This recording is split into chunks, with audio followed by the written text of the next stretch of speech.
I walked into a busy cafe and ordered a coffee. Okay, now imagine this instead. You hear a doorbell chime, the low murmur of chatter, the hiss of an espresso machine, and then a voice says, "One latte, please." Suddenly, you're not just being told a story, you're in it. Welcome to Gulpo. Today, we're exploring the theater of the mind, the magic of audio that turns your imagination into the screen. Without visuals, sound does all the work. It's an intimate medium, whispering directly into your ear. So, how do creators build these worlds? First, they write for the ear. That means short, punchy sentences. Complex grammar gets lost in audio, so they keep it simple and direct, using signposts to guide you. Then, they use their voice as an instrument. Think of the 4 Ps: pitch, pace, pause, and projection.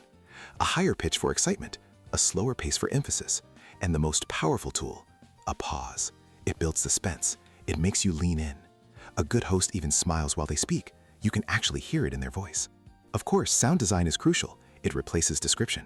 Instead of saying, "It started to rain," you hear the downpour. Instead of, "She was scared," you hear a sharp gasp. It's the difference between telling and truly immersing an audience. Even a simple interview can create this theater.